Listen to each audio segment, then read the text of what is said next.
Hiçbir şey fotoğraflardaki gibi değil. Size bir ipucu. Yani pişmiş tavuğun başına gelmeyen şeyler başımıza geldi. Şu an saat gece 1:30. Şöyle teras manzarası Zirvedesin var. bebeğim. Ya böyle slow, ya abartmıyorum tamam mı ya? Ya böyle kafamızı böyle bir kaldırdık. Şu an evin her yerine geldi. Umarım kalkabilirsin. Umarım. Evet. Hayır. Lütfen. Please. Hayır. Please.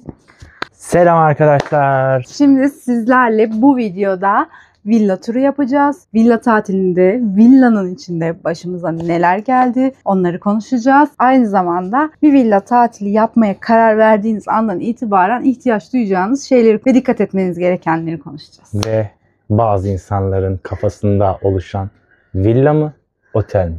Villa mı, otel mi? Sorusuna belki küçük bir cevap uyandıracağımızı düşünüyorum. İnşallah sizler için faydalı bir video üreteceğiz arkadaşlar. Şimdi hep beraber gelin şu villaların turunu başlayalım. Hoş geldiniz, hoş geldiniz. Şu şekilde bir giriş yapıyoruz. Bu bizim bu tatilde kaldığımız ikinci villamız. Aynen, ikinci villa olduğunu belirtelim. Bu villa ikinci villa. Anlatacağız birinci villada başımıza gelenleri. Buradan etrafını dolaşabiliyoruz. Tabii. Bahçeyi. Girelim mi? Tabii girelim. Buyurun.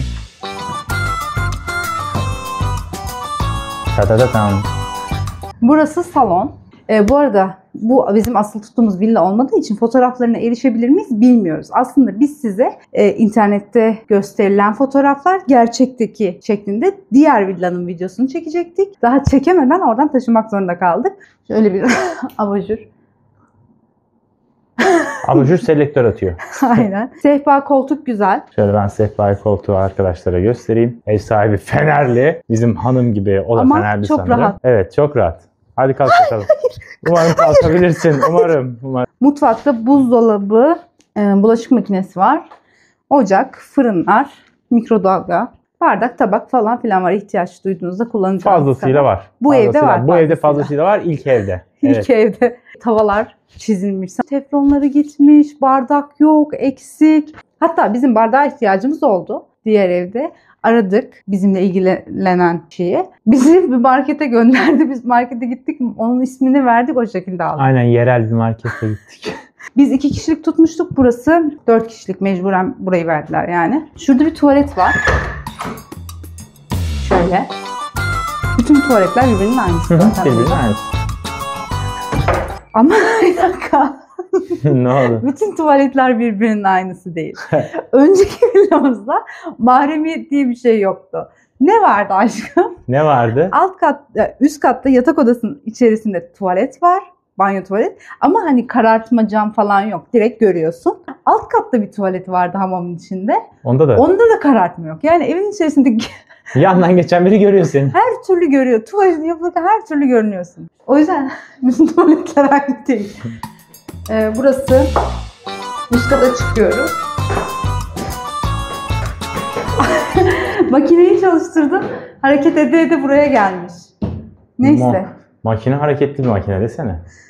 Şöyle çamaşır hattının içine denildik. Çalışıyor. Şöyle makinesi var. Şimdi olur da bir villa kiralayacaksanız normalde deterjan koymuyorlar. Çamaşır deterjanı falan koymuyorlar. Bulaşık deterjanı da koymuyorlar. Burada tesadüfen bence önceki müşterilerden falan kalmış. Var. Ütü masası, ütü var. Şimdi yatak odasına yani ebeveyn odasına giriyoruz. Girişte bizi banyo karşılıyor. Banyomda mahremiyete önem verilmiş. Burada yatak, jacuzzi. Jacuzzi çalışıyor mu hiç denemedik. Ben de denemedim ama çalışıyordur muhtemelen çünkü yeni duruyor. Bebek için böyle bir şey koymuşlar. Buradan terasa çıkılıyor. Şöyle terasa çıkabiliriz. Terası da gösterelim. Şöyle teras manzarası Zirvedesin var. Bebeğim. Şu an görüyorsunuz. Kuş bakışı bakalım. Şuradan yan odanın oraya doğru. Evet, odalar arası geçişler var terastan. Şu güzel manzaramızı görsünler. Deniz manzarası sandınız değil mi? Hayır. Dağ manzarası. Dağ manzarası. Neydi o dizinin adı bir dakika? Ufak Tefek Cinayetlerde Merve vardı ya, hep böyle zirvedeydi evi. Onun sitede evi en yukarıdaydı, en yüksekteydi. Herkes o evi istiyordu. Herkese hakimdi. Biz şu an o noktadayız. Biz bir anda o kadar yükseldik. Dipteydik. Dağın içinde ağaçların arasındaydık. Bir günde bizi yükselttiler. Evet. Evet, güzel oldu. Buradan geçelim gel. Tamam. Kısa yol Burada da keşfetti. diğer Anladım. odaya geçiyoruz. Burası da herhalde küçük ebeveynler için. Şey oluyor mu bunlar birbirine birleştiriliyor mu? Yok. Birleştirilmesi yok bunların. Yani çok zorlarsan birleştirirsin. Niye birleşmesin? Hani iki aile gelsen. Bu odada bu arada Burada klima da var. Bu dolap. arada her odada klima var. Banyo, tuvalet aynen. Şöyle bir boşluğa çıkıyor. Hiçbir şey yok. Anladım. Aynen, sonsuzluğa çıkan bir yol var. Biz bu eve geldiğimizde ev tertemizdi. Yani alelaceleyle açıldı. Kapatmışlar, sezonu bitirmişler. Bakın bitti. Bitti. Bu kadar. Daha yol yok. Alelacele açılmış olmasına rağmen ev tertemizdi, pırıl pırıldı. Resmen ama gecenin 3'ünde bir gece apansızlığın operasyona çıkan özel harekatçılar gibi. Gece gece başımıza gelmeyen kalmadı arkadaşlar. Yani şu an halimizi görmenizi istiyorum. Şu anda bakın eşyalar falan. Farklı bir villadayız. Yani pişmiş tavuğun başına gelmeyen şeyler başımıza geldi. Şu an saat gece 1:30 diyor. Uysaydık sabah büyük bir şokla uyanmış olacaktık. 20 dakikada mı? 20 dakikada toparlandık. Yarım saat totalde çıktık. 40 dakikada buraya Peki, geldik. gecenin bir vakti, bakın bir dakika göstereceğim. Gecenin bir vakti bizi karşılayan abiyi göstereceğim. Nasıldı? Yağmur bizi şöyle yağıyor tabii, karşıladı. deli gibi. Göz gözü görmüyor. Attığı konuma gidiyoruz ve bizi karşılayan adam böyle. Bu şekilde karşıladı bizi ve ben az önce Selin'in gösterdiği pozisyondaydı abi. Ben yolda geliyorum. Yani yol çatallandı, ikiye ayrıldı. Bana uzaktan böyle beyaz görünümlü bak çarşafla gel yapan bir şey var. Recep gel, sesime gel Recep. Gel. Gel evladım. Arkadaşlar siz gider misiniz? Hani gidenler yorumlara, gidecek olanlar yorumlara yazsın. Çünkü ben gittim peşinden. Ben hiç düşünmeden peşine gittim. Dedim ki başka bir alternatifim. Başka bir şansım yoktu. Aynen, benim yoktu bir şansım. Yani bildiğin aksaçlı. Işığa doğru gitti. Işığa doğru aksakallı dedenin peşinden gittim. Bu da evimizin bahçesi. Şöyle. Keşke açılış şey diye yapsaydım. Siz abonelerimiz sayesinde almış olduğumuz villayı tanıtıyoruz. Onu da yaparız. Şaka. Şu da barbekü alanı. Şurada gördüğünüz şey ben kendim aldım bu arada, yok. Diğer villadaki barbeküden de bahsetsene, şu barbekünün başında. Diğer villada barbekü, sen fotoğrafta bu tarz bir şey görünüyordu değil mi? Daha Fotoğrafta alçağı, aynen bu bunun tarz. alçağı bu tarz bir şey, hazır bir barbekü gözüküyordu, alanı gözüküyordu. Ama olan işte barbekü alanları var ya, böyle yapılmış ama üstünde ne tel var ne bir şey. Hiçbir şey yok, emanet bırakmışlar işte. Orada şimdi şurayı da göstereyim, duş yoktu mesela. Burada enteresan bir duş var. Şimdi Ah. Selin aç bakalım bunu. Yağdır Mevlam su şeklinde. Bakın çok güzel görünüyor. Şöyle bir duş geliyor. Islat kendini. Kaç. Şöyle küçük bir peyzajı var. Bahçesi var. Ama bu arada çitlerini çok beğendim. Mavili beyazlı. Tam bir şey yok mu? Yunan esintisi. Evet. Evet. Buradaki masa çok büyük. Hem de sağlam.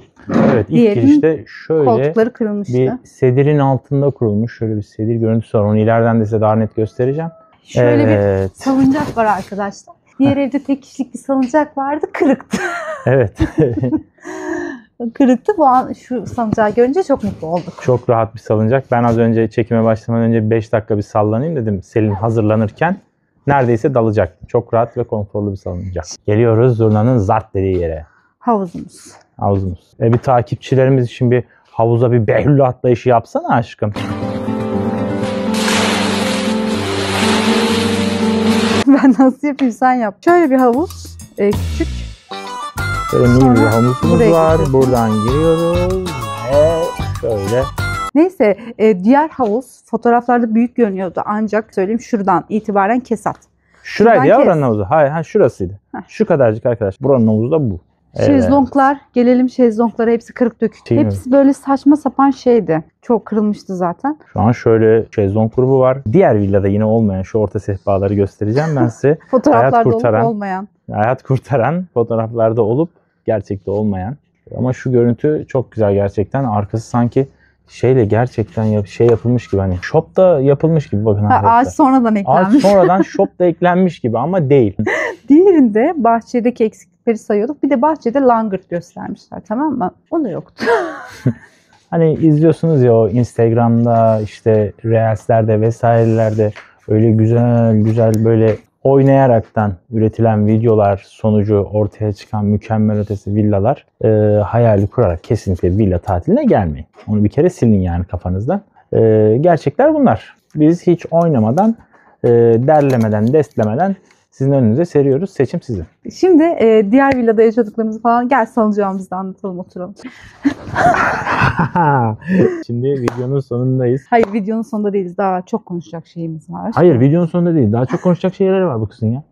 Bir kere size fareli villa maceramızı anlatacağım aşkım. Ha, Anlatmıyor mu onu da anlatsın yıllar bakalım. önce? Anlat. Sallamamıza insanları rahatsız eder mi acaba? Kafanız beyniniz sallanır mı arkadaşlar? Dur, ben de Ha, çıkayım sen de mı çıkar. senin Ha, gibi? sen de çık işte. Yıllar önce biz sallanalım ya, ne olur.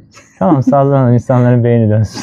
Yıllar önce biz işte pandemide tanıştık bu villa olayıyla. Dedik ki dedik Tolga'cığımla canımla da biz tatile gidelim dedik. Girlfriend'im kendisi. Aha. Kardeşim, onun eşi Tolga ve ben. Yıl 2021.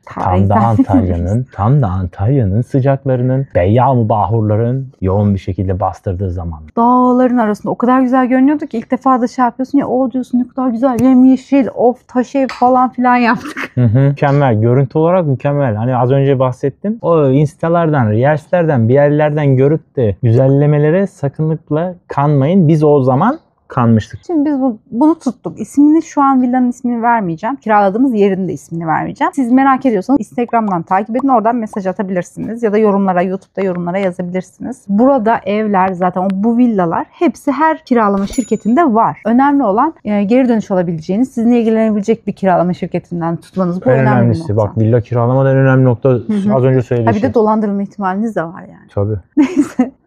Eğleniyoruz değil mi? Evet, çok iyi gidiyor. Eğleniyorduk. İlk gün müydü? İlk gün, bir gün, iki gün, üçüncü gün patladık ya.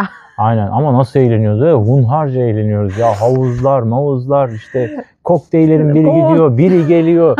Yani İnanılmaz kokteyller. ben böyle havuzda kendimi kaybediyorum. Bir oradan atlıyorum, bir buradan Her gün sıçrıyorum. O barbeküler zamanlar falan. gencim tabii, şimdi yaşlandık Ya arkadaşlar. o zamanlar bir de kendini bana gösterecek ya, böyle hopluyor, tabii, zıplıyor falan filan. Tabii. Ben de o zamanlar hoplayıp zıplamasına kızmıyorum, başına bir şey gelmesi. Ben Şu anki korkmuyor, umurumda değil. kadar korkutmuyor, neyse. Evet. Üçüncü gün akşam oturuyoruz, salondayız, hep beraber sohbet muhabbet ediyoruz. Sonra Murat lavaboya gitti.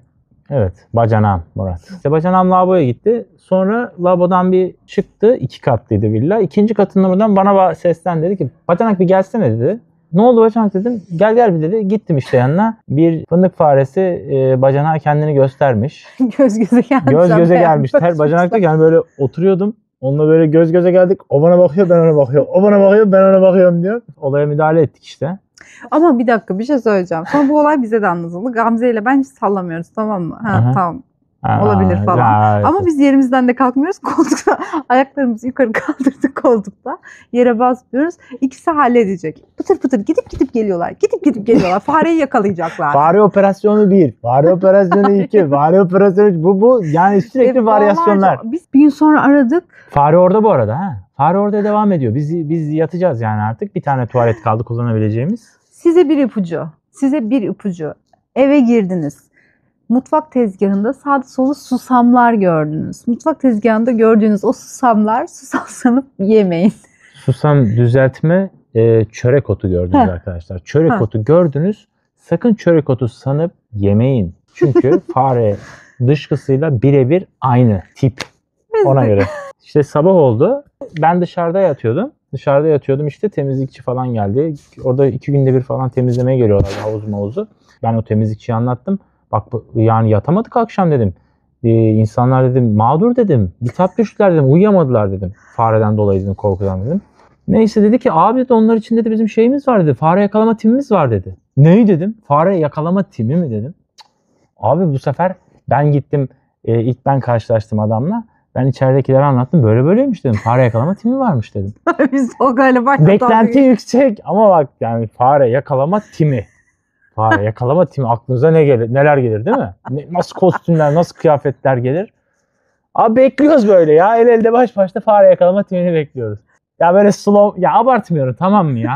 Böyle kafam böyle kafamızı böyle bir kaldırdık. Onları taklitini yapalım mı? Yapabilir miyiz? Yapabilir miyiz? Ama boylarımız müsait.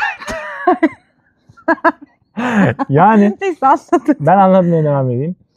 fare yakalama timini beklerken el elde baş başta kapının çıtırtısını duyduk. Böyle kafalarımızı hep beraber bir kaldırdık, bir baktık. 2 tane, biri bayan, biri erkek. Şöyle 1.30, 1.40 boylarında, yaşları da işte 35 o civarlarda falan bir şey girdi, ekip girdi. Böyle bacaklarında da böyle çizmeler var buraya kadar. Boyları kadar çizmeler var. Ama öyle bir geliyorlar ki sanırsın birisi Superman, birisi Batman. Selamünaleyküm, hayırlı işler. Kol kola vermiş Şöyle, geliyorlar. Böyle Birinin geliyorlar. elinde faraş, Çavar. birinin elinde de ne vardı? Çöp kovası. Çöp mı? kovası var, büyük çöp kovası var. Ama gerçek bir timmiş. Birkaç dakika içerisinde Birkaç aldı çıktılar, değil ya hayatım. yakaladı 10 saniye sürdü. İçeriye girdiler, çıktılar. Ben yine mülaki oldum arkadaşlar olayla. Tim falan ya şimdi. Ne yaptınız dedim, hallettiniz mi, yakaladınız mı? Adamla kadının bana hareketleri şuydu. Böyle bir bana böyle adamlığından utan der gibi böyle. Böyle baktılar bana. Neticesinde Ankara'ya döndük. Ankara'ya dönünce ben şikayet para yazdım. Şikayet para yazdıktan sonra beni bir numara aradı. Şirketin sahibiymiş. Dedi ki işte size tatil hediye edelim. İşte bu probleminizi giderelim dediler. Bir sonraki seneye tatil hediye ettiler. Yeni yaptırdığımız bir villa var dediler. 0. İnşaatı bitecek dediler. Önümüzdeki yaz bekliyoruz dediler. İstediğiniz kadar size misafir edelim demişler. Ha, tamam dedik ama inanmadık. Yani bir sene sonra onlar bizim hatırlayacak dedik. Bir sene sonra adam da hatırladı. Kaydetmiş zaten. Kaydettin numaranızı demişler. Hı hı. Evet. O villayı ayarladı. Tabii Tolga gelemedi. Tolga gelemedi çünkü Tolga Katar'a göreve gitti. Evet, Katar'a dış göreve gittim arkadaşlar. 2022 oluyor. Dünya Kupası müsabakasında görevliydim arkadaşlar. Neyse ona geldik. Bakın 0. Çok güzel. Yeni yapılmış bir villa olmasına rağmen onda yaşadığımız sorunu da anlatacağım. Üst katta jacuzziyi açınca alt katta su bastı. Problemler Teknik olabilir. aksaklıklar hep oluyor yani, onu anlatacağım. Şimdi gelelim bu seneye. Bu sene tekrar aynı adamdan kiralayacaktık. Çünkü geri dönüşü iyi olduğu için adam işi bırakmış. Evet. Devretmiş. Başka bir şirketten kiraladık. Geldik, evi görünce zaten şok. Hiçbir şey fotoğraflardaki gibi değil. Zaten fotoğraflarda bakın havuz bir kere kesinlikle çok büyütülmüş gösteriliyor her Aynen, fotoğrafta. havuz çok Her büyük evin gözüküyor. fotoğrafında. Ev çok büyükmüş gibi gösteriliyor. İnanmayın. Hiçbiri büyük değil. Bu havuz büyük ama. Boğaz büyük Ama fotoğraflarda kim bilir nasıl görünüyor bilmiyorum. Girişten başladık. Şey yok, salıncak kırık. Salıncak kırık dediği de hani küçük bir olay değil. Salıncakla birlikte o havuza iniyorduk. Senin son anda arkaya doğru koştu, yakaladı beni de. Bastı üstüne, kurtardı beni yani. Sardık. Çezakların arasındaki sehpa yok. Yemek masasının bahçedeki sandalyelerin ikisi kırık. Bir de dışa olanlar sağlam, iç kısımda İç kalanlar kısımdakiler kırık. Neyse bunları sorun yapmıyoruz artık. Gelmişiz bir kere, ne yapacağız? İçeri girdik. Koltukta oturmak istesen yanında bardağını koyacağım bir sehpa yok. Varmış, fotoğraflarda var. Evde yok. Üst katta langırt yok. İşte Langırt 2 tane yok. koltuk var, onlar yok. Ya belki ben langırta cezboldum yani, değil mi? Orada gördüğüm mal ve hizmeti almakla yani almak istiyorum. Bardak, tabak vesaire işte onlar eksik hep. Neyse hadi bunlar da neyse dedik, tamam mı? Neyse Biz dedik, devam sabrettik. ediyoruz. Ama onun şeyi falan var işte, saunası var, hamamı var. Türk hamamı, Fin hamamı. Fin hamamı, saunası. Neyse yağmur yağdı. 3. geceydi. 3. gece. 3. geceydi, yağmur yağdı. Deli Ama gibi öyle yağmur böyle değil. yağıyor. Şimdi tamam dedim ki dedim o üst katta şapır şapır şey damlıyor dedim Tolga'ya çatıdan. Ama küçük bir yerden sadece damla damla damlıyordu. Neyse onun altına kova koyduk. Aşağı bir indik ki mutfakta halı ıslanmış. Neyse o ara yağmur durdu değil mi? Aynen, o ara bir küçük durdu. Bir çıtır Küçük bir durdu. durdu. Ben de bir de alt katta hamamın olduğu tuvalete dedim ki ya dedim jacuzzi'nin suyu mu akıyor acaba aşağı? Bura niye sulu dedim. Tolga baktı şey dedi, galiba aşağıdan basıyor dedi. Biraz kum da var dedi. Ya ben de o sırada tuvalete gitmiştim. Tuvalete bir baktım. Tuvalette kumlar var. Yani şeyden gelmiş. Yani lağım da olabilirdi. Biz uyuyacağız. Uyurken de böyle birbirimizi gazlıyoruz. Diyoruz ki işte yarın söyleyelim, böyle şey mi olur? Ya evi değiştirsinler ya paramızı iade etsinler. Bu şekilde kalınmaz falan diyoruz ama bizim bu şekilde kalınmaz dediğimiz şey çok daha basit. Neyse biz böyle birbirimizi gazlıyoruz. O beni gazlıyor, ben onu gazlıyorum. Ama bir şey söyleyeceğim. Gerçekten bu videoyu inşallah izlersiniz. Sahibi olsun, işte kiralayan o şirket olsun. Siz yatın, kalkın, Tolga Erkal'a dua edin. Eğer Selin Erkal'ın gazabına uğrasaydınız, hani Tolga Erkal sakinleştirip tamam ben konuşacağım, ben edeceğim gibisinden ben girmeseydim, Selin Erkal'a aman tamam ne yapıyorsan yap deyip telefonu Selin Erkal'a verseydim, o geceyi hepimiz Ya jandarma karakoluna ya da polis karakoluna geçirirdik. Selin Erkal'ı bilen bilir, bilmeyen de öğrensin. Aa, zaten öyle dedim değil mi? Abone olsun. Bak bilmeyen de bu kanala abone olsun, öğrensin. Neyse bu da dedi ki dur dedi, gideyim bir dedi, bir daha bakayım falan dedi. Videoya çekelim falan dedik. Adamları atalım yarın. Gece 12 oldu tabii bunlar olurken, gece 12 saat. Aşağı indik, fotoğraf çekeceğiz, video çekeceğiz işte falan filan. Sonra ne görelim? Bir kere şöminenin olduğu duvardan duvar akıyor. Hemen hızlı bir çözüm. Yoksa baksana ne rezillik ya. Bunun hepsini. Şömine tutuyor, baksana şöminenin içinden su geliyor. Duvar Şömine bildiğin, bildiğin akıyor. bildiğin ağlıyor. Bildiğin ağlama duvarı arkadaşlar. Mutfağa gittik, mutfak akıyor. Aynen. Yani şuradan köşeden akıyor. Yukarıdan. Şuraya doluyor. Evet. Ya ne elimize atsak akıyor. Sonra bu evi bir su bastı o tuvaletten. Sen bu numarayı arasana aşkım. Direkt belki 24 saat. Hiçbir şey yapamazlar aşkım. Nereden atıyor lan bu? Ay klozet akıyor. Bir de kılımda bir yerden toprak basıyor aşkım. Toprak basıyor içeriden. Şeyden geliyor, anahtardan geliyor. Şu an evin her yerine geldi. Ha? Şu an evin her yeri su. Valla. Şu an evi su bastı. Şunu kapatırsın. Buraya gelecek aşkım mecbur. Orayı kapatırsan da bu sefer üst kata kadar... Yok geliyor, yine geliyor. Kapatsan da geliyor. Hallar yüzmeye Bir başladı. bastı. Evin içinde yüzüyoruz. Halılar yüzüyor. Biz yüzüyoruz.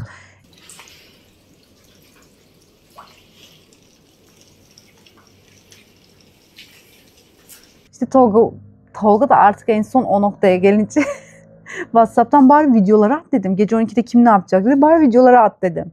Videoları attı. Yani geç olduğu için ben pek ihtimal vermiyordum. Hani dönmezler. Çünkü yağmur olağanca yağmaya devam ediyor. Attım videoyu. Küt hemen cevap yazdı. Dedi ki biz dedi hemen oraya dedi konumunuza dedi ekip yönlendireceğiz dedi.